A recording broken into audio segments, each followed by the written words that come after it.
Hi, I'm Dr. Chris Parker and welcome to the second video about data analysis with Excel. This is the first one actually looking at data, and we're going to cover the basics. These are the fundamental things that you're going to do all the time. So I've got a lot of journal publications looking at stats and analysing large data sets, some with something like 46,000 pieces of data. And I use these functions all the time. So these are the great things for you to go on. This is sorting data into the way you want it to be, adding all of the columns and rows up in the way that you like, taking an average, taking a standard deviation, working out the minimum, maximum, counting how many bits of data are there, and predicting the range of a population. If you can do this, this is going to get you so far. So let's get it sorted. I've got some data here and I'm just going to go and sort it. So I want to say arrange the data in age order from youngest to oldest. I just go into Excel, select my columns here. So just left click and drag out, go to the data tab and click sort. Now I can go sort by and choose what I want, which is age. Values from smallest to largest, I could go from largest, smallest, but keep it like that. And then click OK. Simple as that. It's now in age order. So if you can use that sort function, you can do everything. That's going to make life a lot easier when we want things like you have mixed up data. So maybe data by country. So UK, Germany, France, America, China, whatever. And you say it's all mixed up and you say, no, I actually want my countries in alphabetical order. Then you're going to have nice big chunks of data right by country. So what's the other thing I want to do? I want to sort of add everything up. So I want to know what is the combined weight of all my participants. It's a really simple equation. So I'm just going to type here, just weight, so we know. Hey, actually, I'm going to change that. I'm going to go here, total weight.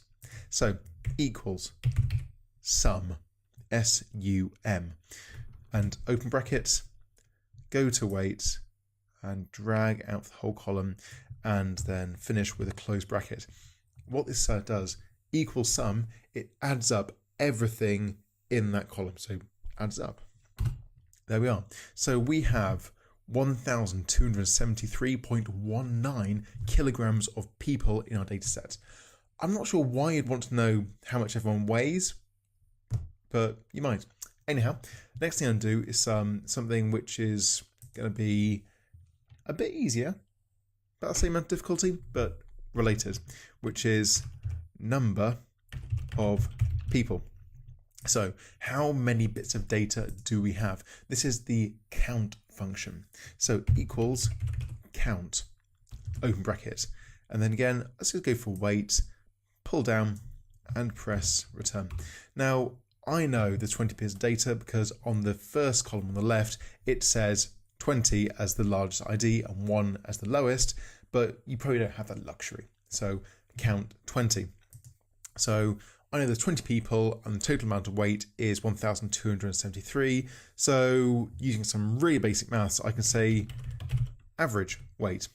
So it's going to be equals, click on the first cell, which is equals that, and that is total weight, G2. / divide by, second cell, G3, that's 20. Press return, and there we are. We've done some basic maths. Now, if I was to knock out some data, just select this and press delete, you'll see how these cells update because we've got less data in there because, we've removed something, total weight's gone down, number of people have gone down, so the average will also change. So let's just change that back. Just Control Z or Command Z if you're on a Mac like I am. So we've got average. Now, that's one way to work out average. That's quite a long way to work out average. So I'm going to do that again. I'm going to call this fast average.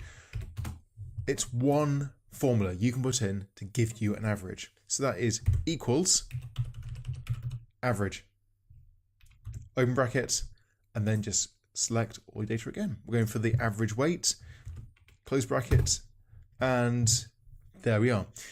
You'll see that the values are different. Well, the original one, which I calculated the long way, 63.6595.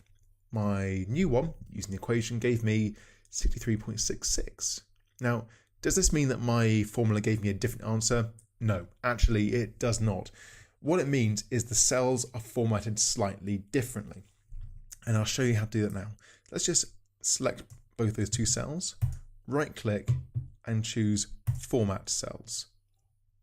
Now for this, you just go, right, I want to have number, because it's number we're talking about. And decimal places, 1. Click OK.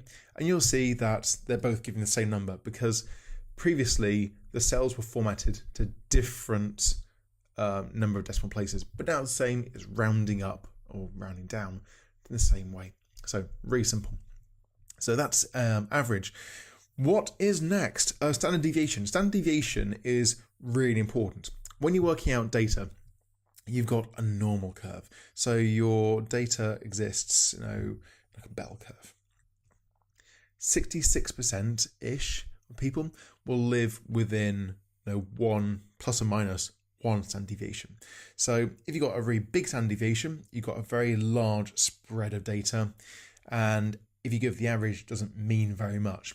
A very small standard deviation means all your data is crunched up together in a very short area and your average is a bit more meaningful. So this is quite useful. Let's find out what this is. So equals StDEV.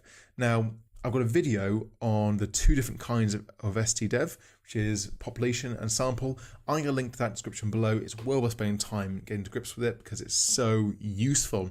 But I'm going to make it really quick today and actually make it just standard formula. Actually, what am I doing? I've got to give a title. Standard, we'll call it Standard D. So equals StDEV. Oh, by the way, any skills you need for Excel, just leave a comment below or in any of the videos and I'll get back to you with a video response. And always subscribe and click the bell. Hey, get back to the topic. So StDEV, open bracket, and we just select the weight. So this is going to give us the standard deviation of weight. So close bracket to finish it off, press return, 15.73. So that means that if the average person weighs 63.7 kilos, then we're going to have most people, 66% of people, living within, what's that, underneath 63 minus 15? I can't work it out. This is where Excel comes in. So I'm going to say low, average, and high average. So what is the range we're looking at? The range of people. So we're going to say equals average minus standard deviation. Return. Equals average plus standard deviation. I could click one button, didn't I? Okay, sorry. Equals average plus standard deviation. There we are, clicking things right. So people are living between, if you said the average person in our data set, just going to pick someone average, we're going to have a 66% chance they're going to weigh between 48 and 79 kilograms. Now, this is quite a small data set, so we might have some outliers pulling it off. Let's not worry about that today. But let's just run this again. So this is predicting, about 66% of people. What is our data actually saying is the lowest and smallest? So what is the minimum and what is the maximum? Really easy to work out. Minimum equals min. Open bracket. Once again, we just drag it right over our column of weight and close bracket. There we are.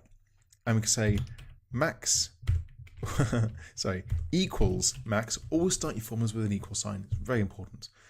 Drag it right down to the bottom there, close bracket, 102. So we can say that the average person data set is between 48 and 79, but our total data set is 39 and 102. We can go further into this if we really want to, but these are the key functions. We've explored the data and we say, well, the total combined weight, the sum, is 1273. We've got 20 people on data set. The average weight is 73.7 kilos. Standard deviation, so it's stretched out by 15 kilos either side, so that's quite a good spread. I expect if we get more data, that spread to kind of shrink a bit, but there we are.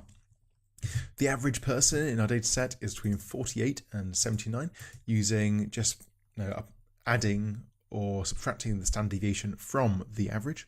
And we looked at the minimum and maximum is 39.4 to 102. So we've got some people who are outside of the average. And these are the skills. If you can do this, then you can do most things in Excel. So that's the basics done for today. I'm going to pass it over to you guys. Go away, download some data, play with it, practice it, and I'll see you in the next video for more advanced Excel functions.